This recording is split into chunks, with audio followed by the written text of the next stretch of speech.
Hey, and thank you for joining us again at Roll Move Repeat, where cardboard meets chaos. I am Sean. I'm Mandy. And I'm also Sean.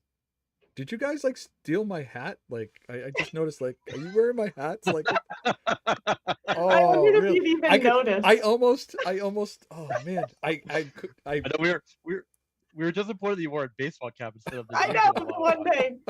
I just noticed. I was like, oh, and I was like, because I was like, oh, I can't find it really quick. Whatever. I'm just gonna throw my baseball cap on.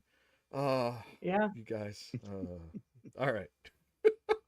Jolly That was Cap Day. that was awesome. I feel like I gotta like we gotta stop and I gotta go find it or something. Wow, No, that's it's all right. all right. Well, again, welcome to Roll Move Repeat.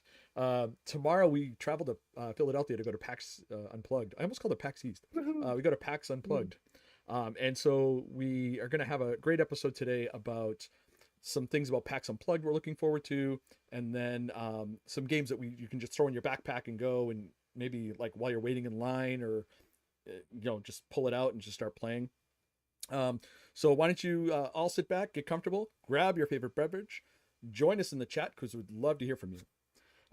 So I personally have been going to PAX East since the second time it was I can't even talk.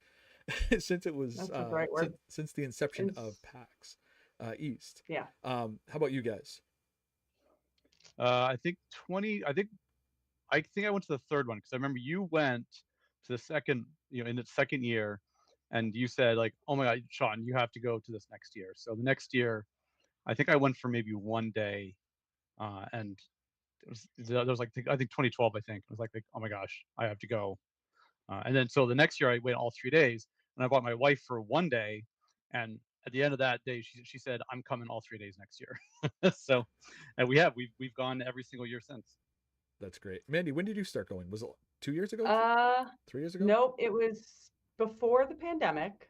I know that. I think it was 2019. I think it was right. It was like 1 year before. Okay. Um, and it was because Sean and his wife mentioned like, oh, you guys need to go. So we just went one day. I think we just went on Thursday. So it was already after they added the fourth day, whenever that was. Yeah. We just went on Thursday because it was going to be less crowded, and we're like, we don't want to deal with the crowd. So, and actually, I think last year was my first year going all 4 days, and it was only because I was picked as an Omega Knot. I was gonna So say I there got, was a reason you went all four yeah, days. yeah, and it was awesome. And now I'm like, well, now I got to go 4 days again. Like it was Mhm. exhausting, but it was really, really fun. It was awesome. And this is Yeah. my third PAX Unplugged. I went the first time with my friend Ben. He invited me down with him. That was back in 2018, and then we all went last year, the Mm. whole family. And then this year, the three of us plus two others are going to be are going down. So, Sean, how many? Yeah. Is this your second or third Unplugged? No, this will be my third because Third. yeah, because Christina and I went down. I think we took the kids with us. We went down a few years ago, That's right. I remember that. um, and um, and then yeah, so last year then it was our second. So this will be my third. And Mandy, you Yeah. Second. second. Yeah, I didn't go the first time with you guys. You guys brought your kids and stuff. I remember you guys going down and saying it was good, but we decided to take the plunge last year. It's hard because it's right between, it's usually between Thanksgiving and Christmas, and everyone's kind of busy, and Yep. it's a rough time, but it's close enough to where we live that you can drive down, so it's kind Yeah. of awesome.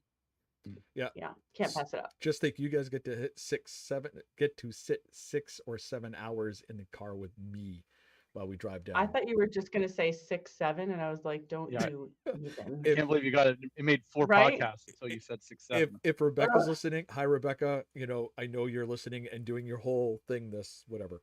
Anyways, all right. So Whatever that is. like I said, this episode we're going to talk about, as you heard, we're talking about PAX Unplugged. We're going to talk about easy travel games that we take with us when we go on different trips, even to PAX Unplugged. But before we do that, let's get to our first segment, which again, we usually start off with what have we been playing recently. And Mandy, we're going to start with you with a game that we talk about pretty much.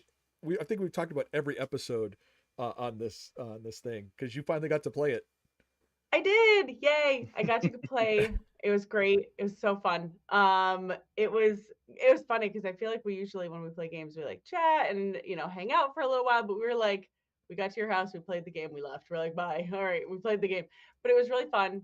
It was it was a lot simpler than I was thinking. I had watched a video and I kind of knew what it was going in, but once you get playing, you're like, "Oh, this is a lot like just simpler than I thought it was going to be." It definitely wasn't like a very complicated game. It just looks it when you Yeah, have everything laid out. it was a great Yeah. game.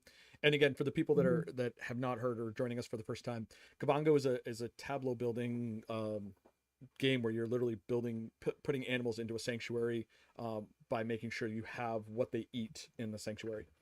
Excuse me, I apologize. Yeah. So yeah, so it's a great game. It's one of my favorites. It's one of our family favorites.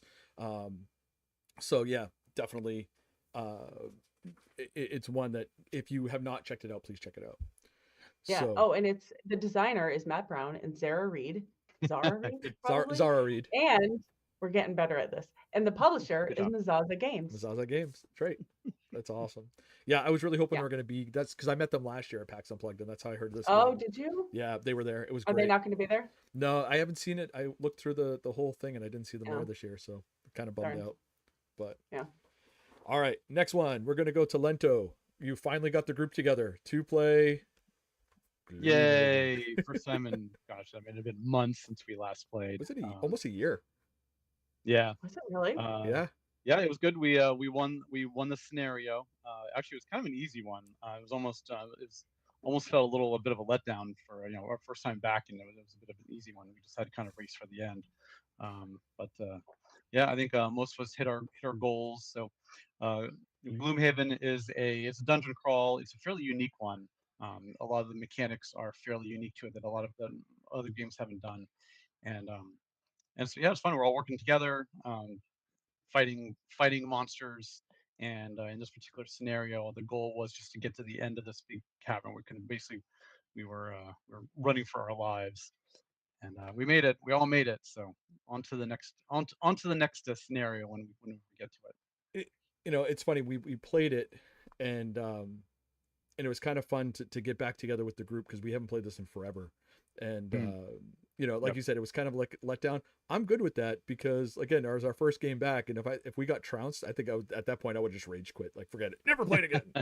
But Well, Mandy's husband Josh is one of the guys in our crew, and his favorite ones are when we barely make it. When it's down to the wire and we're not sure we're gonna make it, and then we manage to pull through. Those are his favorite ones. So, like I yeah, said, this one was a bit easier. there was no Yeah. doubt at the end of it. There was no doubt that we were gonna win. yeah, no, it was really. I'm really glad we got to play it again. And I'm looking forward to the next round because again, we still got to probably about another 10 or 15 to go, so it'll be fun to get Something through. like that, yeah. So, all right, we're going to jump to mine now. Mine is Duck and Cover. This was another one that I played at PAX Unplugged last year. This is a really cute game. You can see, if you see the art, if you're watching it right now or if you're listening, the art has little rubber ducks on them. And each card has a little rubber duck that's got like in the picture of like a pirate or an alien or something. And then on each card is a number. And the object of the game is to cover each number so you're left with a splash that's so let me back up a little bit. Each card has a certain amount of points, which is called splash, and you're trying to get the lowest splash. So a one card has like a 0 splash and stuff like that, and then so on and so forth, up to 12. And the way you do it is on each turn, the person who's in charge of the deck flips a card and it gives you a number, and then you either cover, so you take that number. So if the cover was if the number was a 3, I take that 3 and then I cover a card that is touching it on either up, down, left, or right. Or I can duck, which means I take the card and I can put it anywhere on the tableau, on like anywhere so it's touching another card. And you do this until everyone quacks. And the reason you quack is if the number comes up and you don't have that number available, you have to quack. That's the most important part. You have to make sure you quack very loud, which was great when we were playing this game, and all of a sudden my family's yelling quack, and you see everyone in the exhibit hall start going, "What the hell is going on?" So, Kind of weird game are they playing? so it was really cool. I got to play this I took it to work. We had a board game day, And I was like, oh, something. So everyone's asking for something light and easy. So I said, we got duck and cover, and they're like, oh, that looks really cute. Let's see the game. So I pulled out all the cards, and it was really fun. A lot of people had a lot of fun. I think we played probably like 6 or 7 games of this. Like they were having a blast. It's really fun. It's Is it definitely quick? it's really quick. It's over really quick. like the way it works is that you do it until again everyone quacks, and it probably takes about 10 minutes, and you play 3 rounds, and then you add up your splashes, and whoever has the lowest splash wins. So and again, this actually ties into the fact of like what we're talking about, like easy travel games. The box is maybe maybe a half inch to an inch thick, and then maybe it's just a little square, actually a little rectangle box. So this is an easy travel game. I can bring it with me when we go this weekend. Should. Yeah, it's really small. It's quick too. So Cool. all right. Played it. So our next topic is PAX Unplugged and easy travel games. So when we started talking about this, and we started talking about weeks for episodes and things like that, we kind of planned this out because we're traveling to PAX. And I think Sean and Mandy both came up with like travel games. They both came up with the fact that we should talk about games that are easy to travel with, light. Oh, it looks like we might have lost Mandy there. I don't know if she's having some technical difficulties. We'll just see what happens. Sean, are you still there? Can you still hear me? I'm still here. Okay. Yep. I can still see Minnie on the. Oh, I don't know what happened. Well, anyways, we'll see I what can happens. see our. I'll try to get her back in a second. Nope, and- she's gone. What's that? She's gone? Oh. Yep. All right. I wonder if she's having She'll be technical back. difficulties. So we're going to be driving for about 6 or 7 hours and everything else. And, we're going out to play board games. But like I said, Sean and Mandy came up with this topic about travel games and stuff that they like to travel with and that are easy to play. And then we both all started talking about games that we can easily throw in a backpack while we're sitting in line waiting to play a game, while we're waiting for a panel or something like that. And so we came up with this list. Driving down, we'll be sitting on. Oh, she's back. Sorry. I'm sorry. Did you hit the wrong button? No, I was hooked up to the internet upstairs, not downstairs, and I forgot to check that before we were on, and I was hoping it would be okay, but it wasn't. So. Oh, that's fine. You're back. Fix now. Fix now. So like I was saying is that we're going to be traveling down there, and we'll be most of it on our phones for about 6 to 7 hours. And Mandy, we are not playing Board Game Arena on our phones for 6 to 7 hours. I'm just telling you Yes, right we are. now. That sounds like a great idea. Right? We can play any game we want. How many games of Arc Nova can we bang through on? One. That's all we'll be able to do is one. Before we throw up from being car sick. Yeah, pretty much. Pretty much. So I want to jump into tonight's topic. So again, we're going to do easy travel games. Our first thing we're going to talk about is our honorable mentions, which was Skull and Love Letter. For people that have viewed and listened to our podcast, Love Letter is one we've talked about a few times.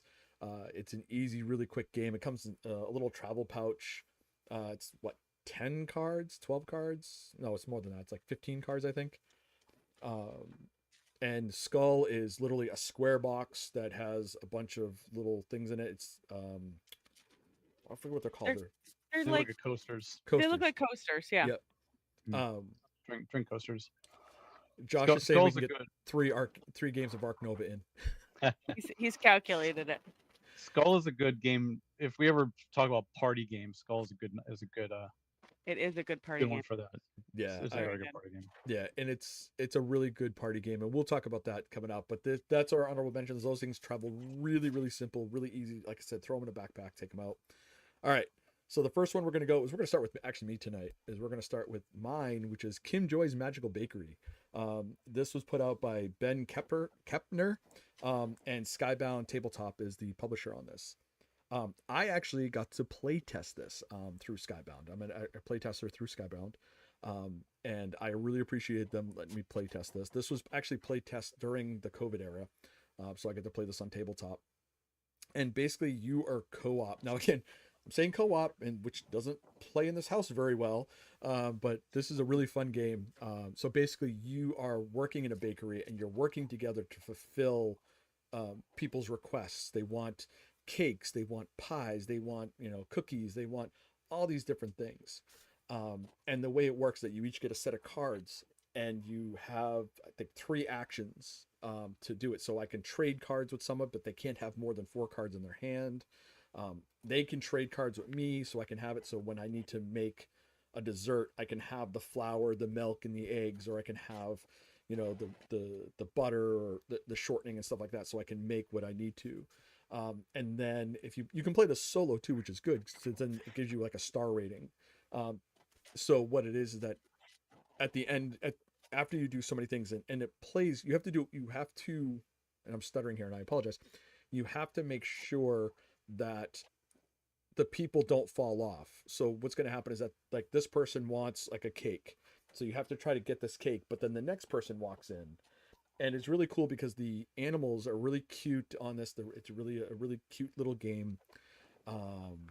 Yeah, so so, and then, like I said, as each animal comes into with their order, you have to get it done before they get impatient and walk out, and then you lose those stars.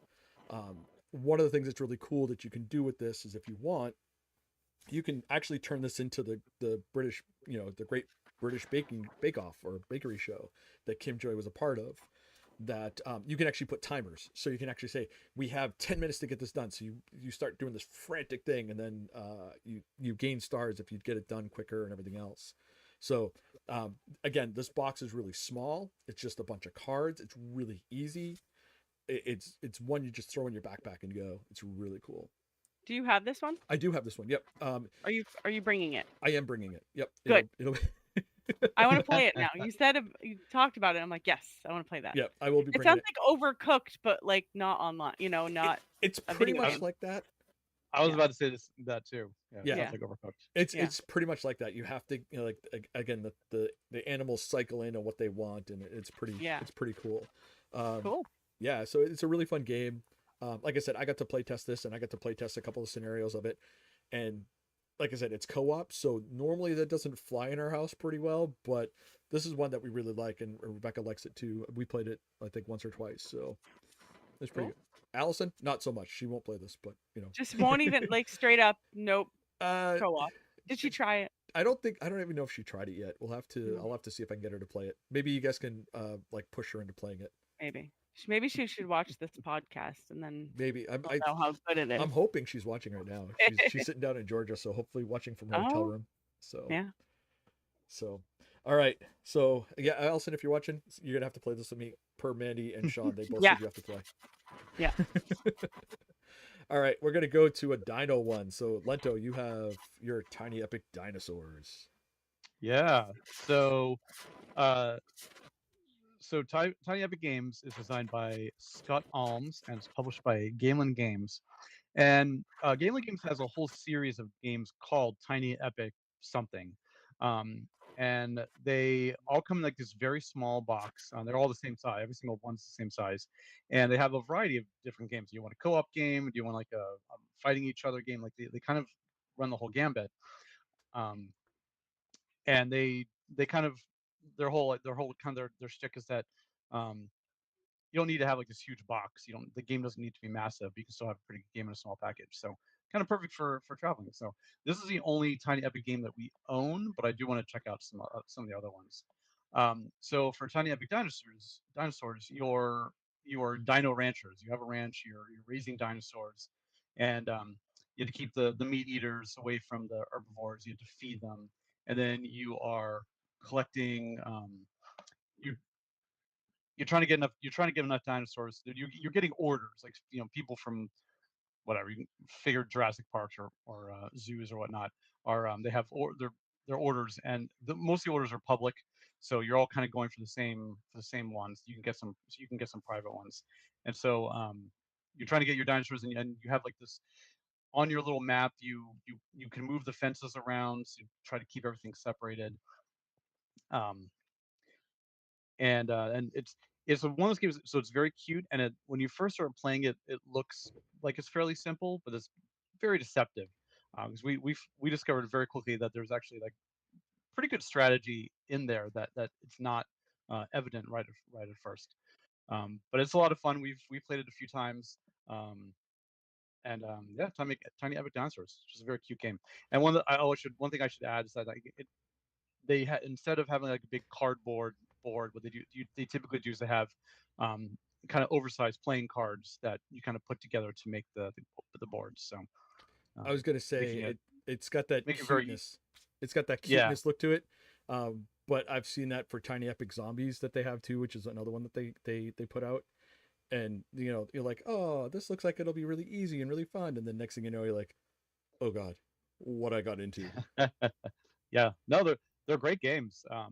It just it's like it's you kind of look at and you're like oh, just like little tiny boxes of the cutesy things. Like it's probably gonna be it's probably gonna be simple, but no, they're good games. So Yeah, no, yeah, Tiny Epic Dinosaurs, and we plan on getting some more and checking out more of them.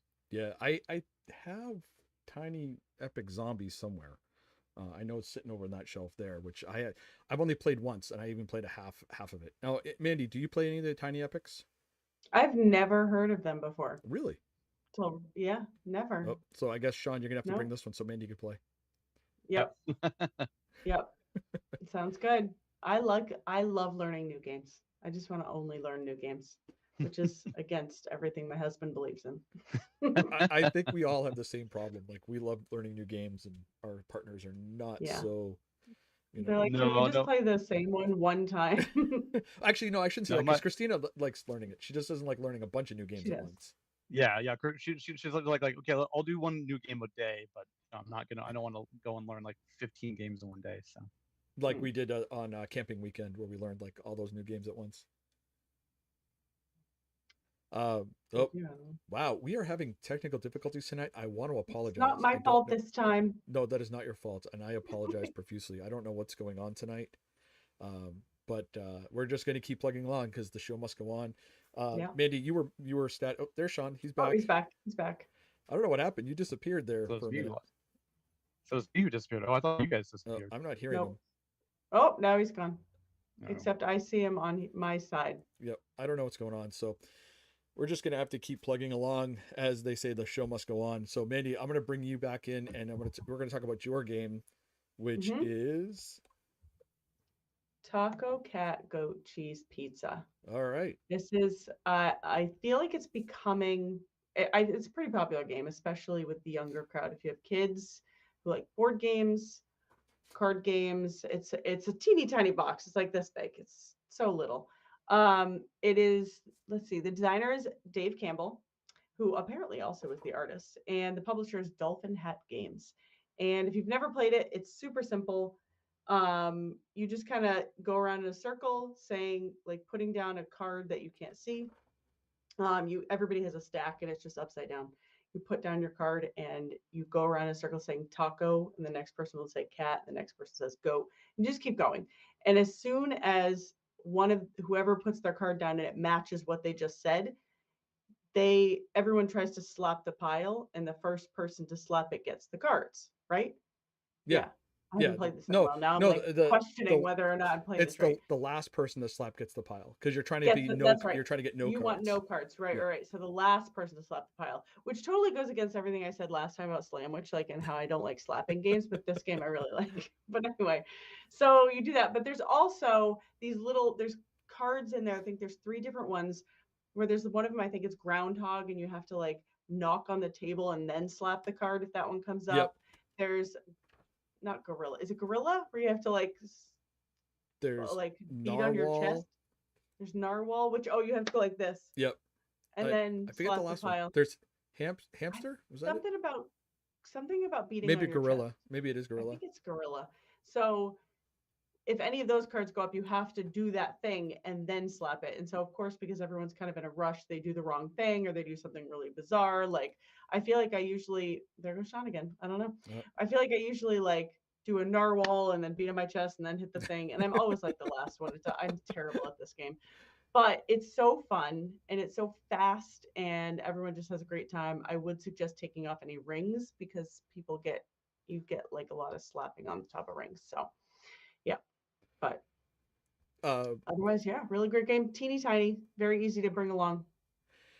So I learned of this game from my daughter Emily. She, I guess, saw it on TikTok or something when it first came out and brought it over. And when we started playing it, we were having a blast. It's one of those things. And again, I don't mind the slamming, hand slapping games or anything else. But it's just funny because all of a sudden, like, she comes in with her nails and, like you said, the rings. Yeah. So you don't want to be the last one to come in, and it's just, danger. You just go in and all of a sudden, like, you're going down and you see your hand going down. You're like, oh, this is gonna hurt on the ring. It's gonna hurt. And it's just crazy because you're just like, oh, Yeah. And like she can go in with her nails too, so you're like, you kind of like pull your hand back because you're like, yeah. But And they have a bunch of different like versions. I think there's a Christmas one. I can't remember what it is, but it's something about gingerbread and snowmen or something. Yeah. But it's awesome. I was very skeptical when my kids were like, we need to get this game. It's so fun. I'm like, sure it is. It's gonna be Slamwich all over again. But it wasn't. It was really good. I really liked it. Sean, have you played it? No. Can you hear me? Am I back? You're back now. Okay. You're back. Oh yeah. All right. No, I have not played this one. Never even heard of it. So. Oh, I might have to bring it this weekend.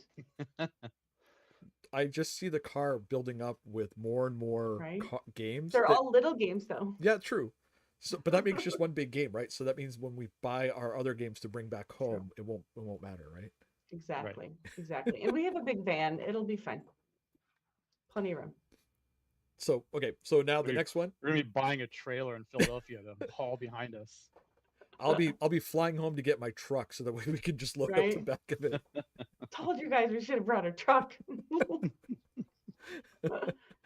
All right, so we're gonna go to the next one, which is Lentos, and it is 3 games actually. The next station. So this is kind of a trilogy of games. And the next station, the first one was London, then Tokyo, then Paris. So this is they come under the category. It's like what's referred to as roll and write. Though in this case, you're flipping cards instead of rolling dice. But generally, it's everybody has like their own kind of sheet of paper and pencil, and you flip a card, and depending on what is on the card, everybody kind of does things. Writes on their paper kind of how they want to do things. In this particular case, you are designing subway systems, and so you have like this little kind of this map of this sort of interesting looking grid with a bunch of different stations, and you have you go through the course of the game. You're going to go through 4 different colors, and each person starts the different colors, and you kind of rotate. And so as you flip a card, you're connecting. You're starting on let's say you're starting with the color pink. You're going to start with the pink station. You're going to connect to a triangle or square or circle, whatever the card shows up. And then as you progressively flip over more cards, you're kind of extending those lines. You're trying to find ways to get points in certain ways. But one of the most important things is you can't cross lines. They can't cross each other. They can't cross other colored lines. But you do want to try to have them intersect at stations or certain station points. And so Next Station London kind of like started with that, and then Tokyo added this kind of like 5th circle, this kind of 5th color. There's like this big ring in the center, and you're trying to explore the different suburbs of Tokyo. And then Paris added bridges, and they just do a really good job. It's everybody who have taught this game loves it and has a blast with it. And each of the games only comes with 4 colored pencils. But there's tons of sheets of paper, and all you just need more colored pencils matching the colors, and you could potentially have 20 or 30 people play at once. But yeah, they come in a very small box. Everybody's just got a little piece of paper. That's all that's all that you have for your whole thing, and then just like flipping cards. So this is hypothetically something you could even play while driving in the car, though. If you don't get car sick. Yeah, if you don't get car sick, you see the flat surface to write on. I'm bringing my scope patch, so I'll be able to play some games in the car. I swear, I won't get sick. I'll drive because I'm pretty sure that I can't even do that. And I should add that all 3 were designed by Matthew Dunstan, and they are published by Blue Orange Games. You beat me. I was going to ask you to do that. But so one thing I noticed, right, is that you took the picture that if you're anybody who's watching at home, you get to see the picture that's on there. So there's Paris, Tokyo, and London. And those are actually your games. We took this picture, or someone took this picture. I screenshotted it. Yeah. Yep. So Sean, I have a question though, because if you look at them, there's the Paris is in blue, Tokyo's in green, London's in pink. Is there going to be a purple? I I don't know. That's a good question. But technically, I just realized it's backwards because London comes first and then Paris is last. So it should have gone. If we're going left to right, but That's right. yeah, I don't know. I haven't heard if there's a fourth one coming. Paris just came out this year. No, last year. Paris just came out last year. So Yeah, I Do just you noticed. have a favorite of all these? So I've only played Paris once so far because we only got it a few months ago. So I'd say probably Tokyo right now, but I need to play Paris a few more times so I can kind of really judge. I mean, I played London a bunch of times. I definitely Yeah. enjoy it, but it's you play London and then you kind of move over to the next one. You're like oh, hey, it's really cool. They took this idea and they found ways to kind of to change things Yeah. up and make it Add different. to it, yeah. Have you been able to to it, beat your so. oldest yet? No, my oldest child is like ridiculously good at these games. So no. I know you were saying your oldest just keeps whipping your butt, and you're just like, Yep. Yeah. So in one of the things is if you can get all four colors to intersect at a station, you get like mega points for that. And in Tokyo, because there's like this fifth ring, this green circle ring that's in the middle, that's on every single map, you can potentially get all five colors to intersect. I have never done it. My child has done it twice already. And Mandy, just so you're aware, Hmm. it's available on Board Game Arena. Oh, I know. I've played it a million times on Board Game Arena because Josh is pretty much obsessed with this. Like whenever he's like, I have a spare 5 minutes, he's just on playing one of these games. I don't even know which one he plays the most. I think Paris and London. I play London a lot. I play London yeah. a lot on it. Again, I'm going to be going to Board Game Arena saying, "Hey, give us money. We keep pitching you on our podcast." I don't mean to. I just really like it. Or at least give us free Premier accounts. Yeah. Right? Josh has one. I don't even have one. I love it so much, and he has a Premier account, and I don't. I just have to make sure I only play with him so he can like, add me or to the me. game. I have the Premier Oh, account you have too. one? Yeah. Perfect. So when COVID hit, and again we're digressing a little bit, but when COVID hit, we started playing on Tabletop Simulator, and then we also played on Board Game Arena. And we're like, oh, we want to play this other game, but we needed, a Premier account. I'm like, hold on. All right, we have a Premier account now. So it's really not. Actually, I think Sean was good like, investment. I think Sean was like, get it now. Like peer pressure to do it. I was like, okay, fine. Yeah, we had like a cousins game every Tuesday night, and so a couple of us got it during that. But anyway. All right. So actually, continuing with you, Mandy, yours. Let's talk about some food here. Sushi. So I feel like so many people must know about this. I don't know. It's been around forever. It's Game Right Games. Let me see who's the. I brought it up. I just need to see who the designer is. Phil Walker Harding. It's by Game Right Games. It's been around for a while now. If you're kind of in the board game world, you know about Sushi Go. You've played it a million times. But if you don't, it's a really, really good game. Very small, compact, much like all the other games we're talking about. But it's fun and simple, has some strategy, but it's not like overly complicated strategy, but it's just a drafting game. You're picking different sushi, and depending on what you end up with in your hand at the end of the round depends on is what you're going to get for points. So yeah, it's like certain ones. If you have 2 at the end of the round, you'll get a certain amount of points. If you have 3 in your hand, you get a certain amount of points. If you have this wasabi that goes on top of these, you'll get extra points. So little things like that, just what you kind of hold on to and what you pass along to other players. And there's 3 rounds and it goes pretty quick. And yeah, it's great. And then if you love this one, then you can get Sushi Party, which adds more cards, and you can kind of mix and match different things, and it's a really good time. I just like it. It's one of those ones that's been around for a while. We've played a million times, but I always come back to it. Is Sushi Party also like a smaller game like this, or does it take no that's like a real size box. Oh really? Yeah. Okay. Yeah, I've never heard of it. I've heard of it, but I've never like looked into it or anything else. So is it play like Sushi Go, or it is. The only thing is that you get to pick the menu at the beginning. So before you even like start, you say, okay, you're going to need, like, I think automatically is it nigiri that are automatically in there? So those are just automatically in every single game. But the other ones you get to kind of pick There's cool. different, I forgot, like the desserts. There's like 2 different desserts you can pick Oh, from, cool. either the regular one or a different one. Yeah. So you get to mix and match, and we usually just go around the table like, okay, you get to pick this category, you get to pick this category, and so it's kind of random what we end up with. Yeah, it's a good And time. how does it play in your house, Sushi Go itself? Like how are you the champion or?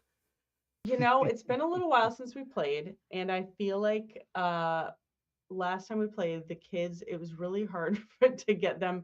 They would like, the passing of cards, Yeah. and people pass too fast. And then you're like, oh crap, which one are we Yeah. on? Like, is Yeah. this my cards? So that's very much what it was like with the kids. And I think I haven't played in a while with them because of that. But I definitely don't think I was the champion. I think probably Josh was. Yeah, I don't think I usually am the winner on this one. I don't go for the desserts as much as I should, because you that think, like oh, I gives got you points, time major points at the end or something like that? at the end. And if you're the one that has the least amount of desserts, you get -7 points. That's what. So you Yeah, don't want the least amount, and that's the problem. Is I always think, oh, I'll get it in a later round, and then like they won't come up, like there'll be none. You're like, I guess I'm Yeah. not getting. Everybody else is getting them in the later rounds Yeah. too. Yeah. Yep. So I don't think I have the greatest strategy going into this game, but it's still fun. I don't think I've played this in probably 2 years. I can't remember the last time I played it. Yeah. But all right, you gonna pack it? I should pack the party because we have a big van. I can pack the big one. All right. And then I can show you the menu. Okay. Yeah. Speaking of drafting games, I feel like that. I feel like every time I've ever played a drafting game, that's always the problem. It's like inevitably in like round 2, halfway through round 2, somebody's like, "Wait, I only have 3 cards in this stack. How many do you have in that one?" Every It's like, time. "Oh, I have 5," and like it's and somehow it gets messed up. Yep. And I don't will know if somebody say, grabs the wrong pile to or go what. back to Kavango, it solved that problem with the little cards on top of your piles. Yeah. Like they give you a little round marker on or something on top of your pile the deck that you marker. get handed. So, yeah, the deck marker. Yep. So it's like each deck has like a number on it. So 1, 2, 3. Yeah. So that So way you there, know can what see, deck you're on. Yeah. So that's helpful. We just got to print them out for Sushi Go and stuff. That's all it is. Right? There we go. All right. All right, so we're getting to near the end of our show here. We still got 3 more games to left. If you're here talking with us, please join us in the chat. Let us know what your favorite games are that you travel with. If you're joining us after, please put that in the chat as well. We'd love to talk to you in the chat on YouTube. And if we're just joined Instagram, so we'll be putting that out there soon. We'll be on Facebook very soon. Spotify is coming up, so we are really going to start pushing this stuff really, really hard. And we thank you for joining us since the beginning. And we hope you continue to listen to us. But until that, let's continue with that. We're going to go back to Mandy for her last game. So we're going to kind of swing back the other way. Sick of my voice. Okay, go ahead. We're going to go with Quirkle. Quirkle we found out about because our friends were visiting back in like 2017.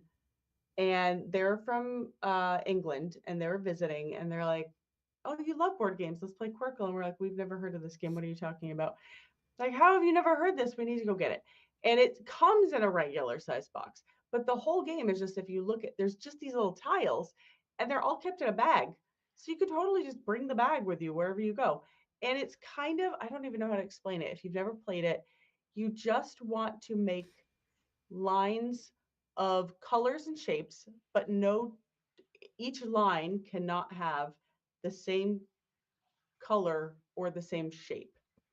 And if you complete a line that is every single, like it's all the colors or all the shapes, it's called a Quirkle, and you get a certain amount of points. It's like extra points for it.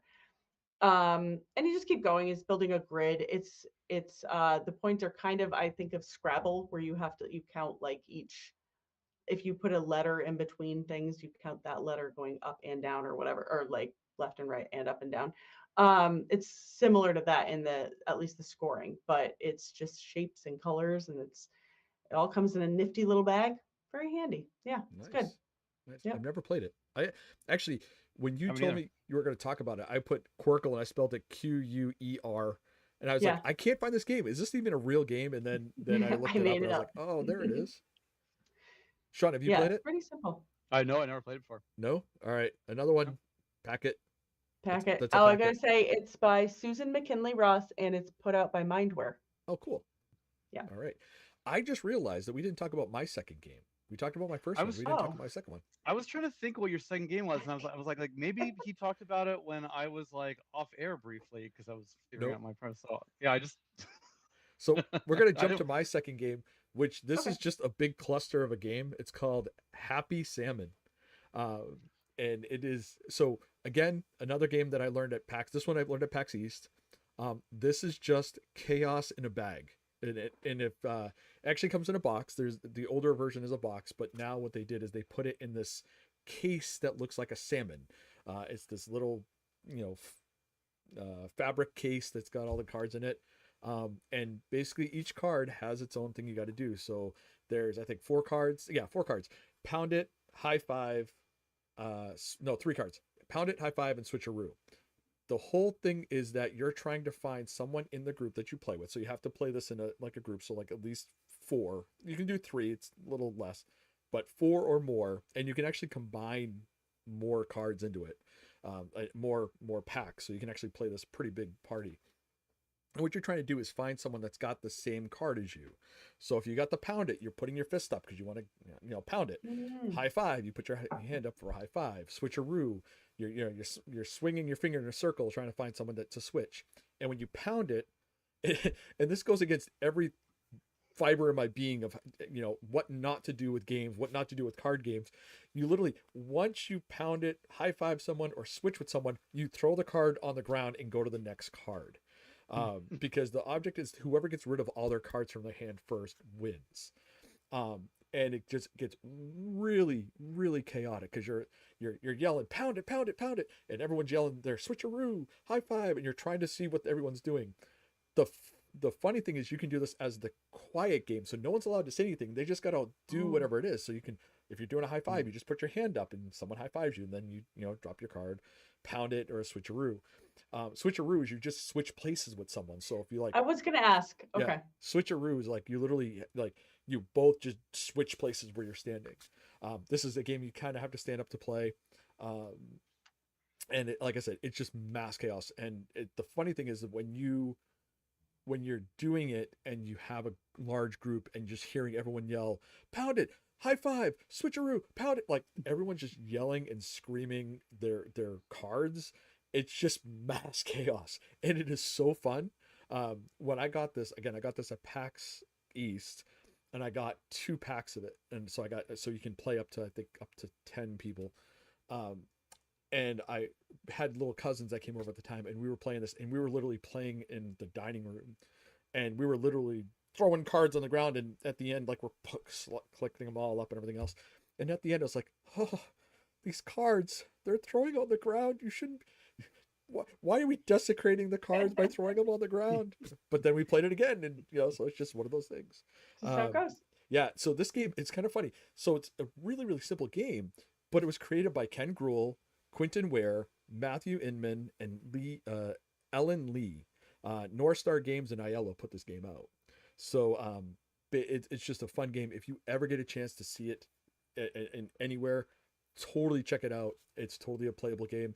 I will not be bringing this one. I'm telling you right now. Why? No, because first off, we're not switcherooing in the car while we're driving. We're not doing the doing hotel room. We're not doing fire drills in the car. We're not stopping in the middle of the highway so we can switch spots in the car. All right, somebody hold the wheel.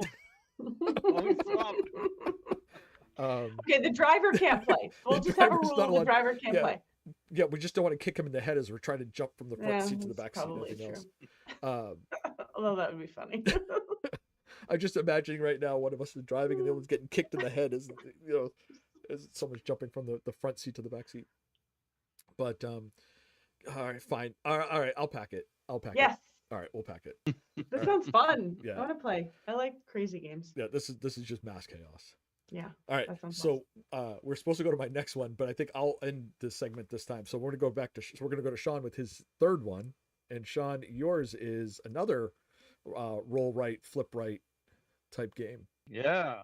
It was Cartographers, designed by Jordy Aiden and published by Thunderworks Games. Yep, so it's another roll and write.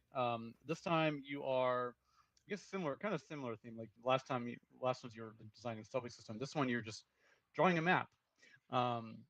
And so everybody gets the same kind of sheet of paper with like this kind of like this it's kind of a blank canvas. It's it's with like these little squares, kind of like a grid.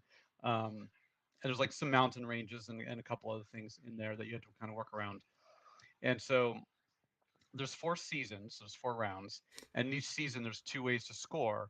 And what's nice is that it kind of comes around. So like the first season you're scoring for winter and spring. The second season you're scoring for spring and summer, and then the last one for fall you're scoring for fall and winter. So you kind of go back to the first card again. So you can kind of plan ahead. You can kind of you know what points you're gonna what's going to score points in the ed for each round. So you can kind of plan ahead. But as you flip cards, there's either 2 different shapes for one type of terrain, or there's one shape for 2 different terrains.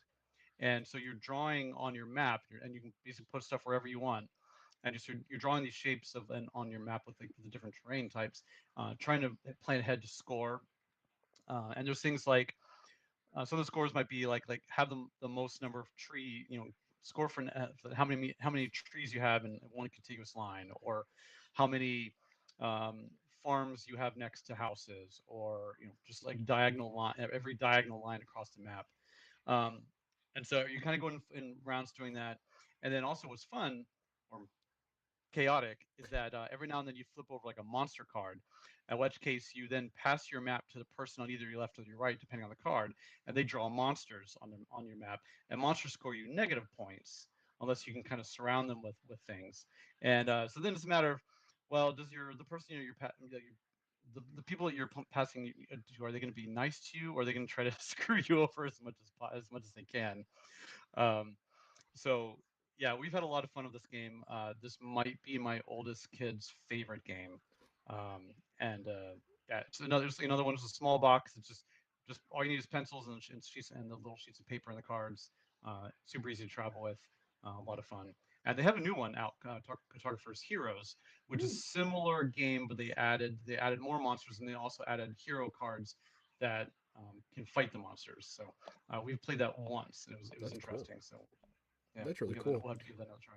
This is an app too, because I have it on my iPad. I played it a couple times at night when I'm like just chilling out. And I know yeah, it's a good game. It's on Board Game Arena. Is that what you're playing it on?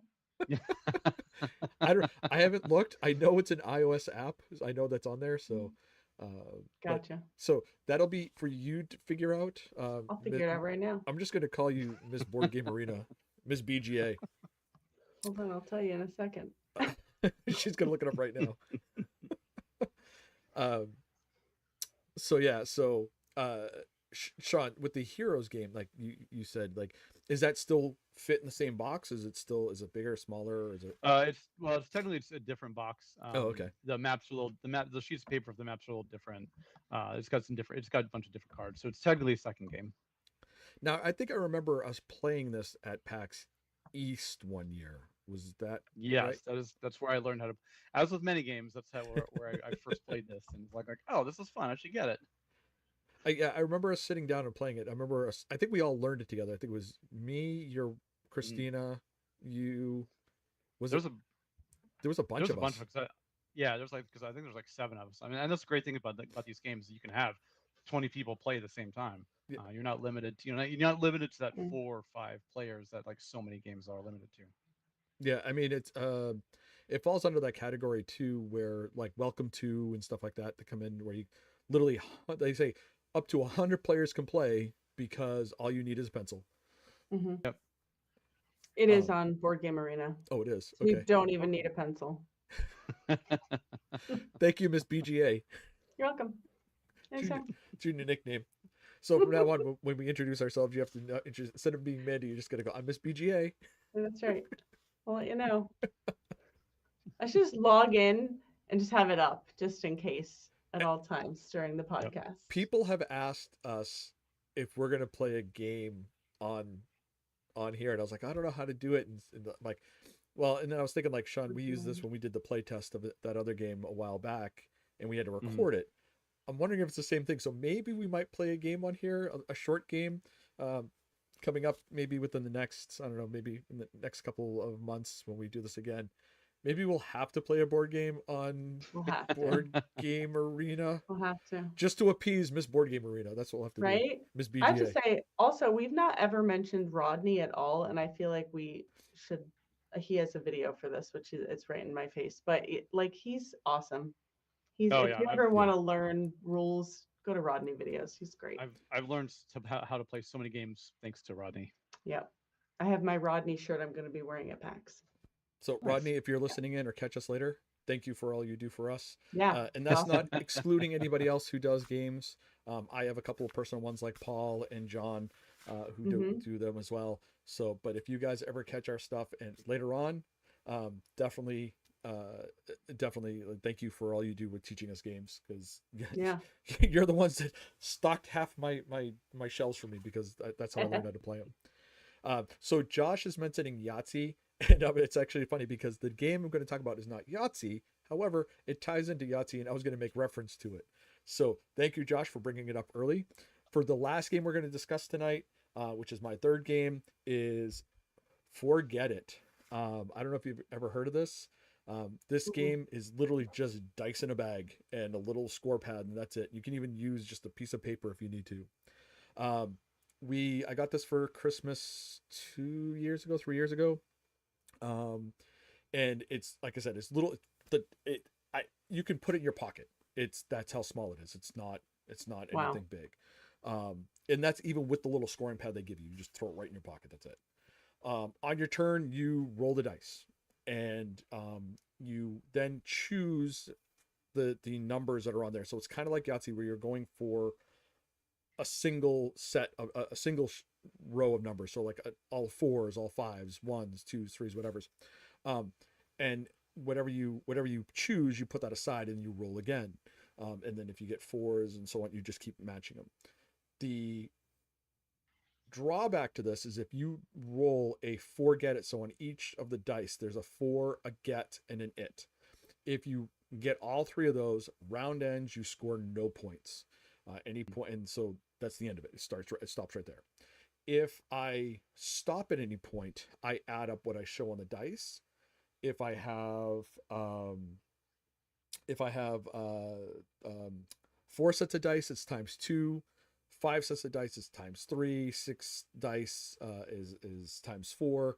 So, collecting all ones is probably not the best thing, but if you roll like 5 of them out of the 9 dice, you might just want to go with it, just so that way you start with some extra points that way. But like I said, it's very similar to Yahtzee, where you're trying to collect like a row of numbers. Yahtzee has other ways to score too. You have the full house and large straights and stuff like that. But this one here is like, again, you're trying to, it's got that Yahtzee feel where you're going to keep rolling the dice until it's that push your luck. And I know Sean will never play this game because it's a dice game, because dice hate him and he hate dice. Yes, we have a mutual disdain for each other. So I don't know if I'll pack this one, because maybe I'll pack it just to like shake in front of him, just to annoy him a little bit that there's dice. I mean, Josh will play it. Josh will play with you. Josh will loves play, because dice it's like Yahtzee. True. Yeah. But yeah, so it's the fun thing. Like I said, it's really fun. It's a pressure luck, similar to Zombie Dice. I don't know if you've ever played Zombie Dice, which is another one I wanted to bring up, but we're running out of time. But yeah, that's another one that just literally throw it right in your pocket and you just go, and that's it. So, all right. That is the end of our show for tonight. Thank you all for joining us. If you're joining Thanks, us everyone. after, what's that? I just said thanks, everyone. Oh, sorry. If you're joining us after the fact, please join us in the chat. Please type in the games that you travel with, the games that you find that are easy to play, to bring along to different little trips, things you can even play on the plane, stuff like that. We'd love to hear from them, and we will be all commenting back to you guys. So we really appreciate it. Thank you. Keep playing games. Have a good night. And if we see you at PAX Unplugged, please say hi. See you later.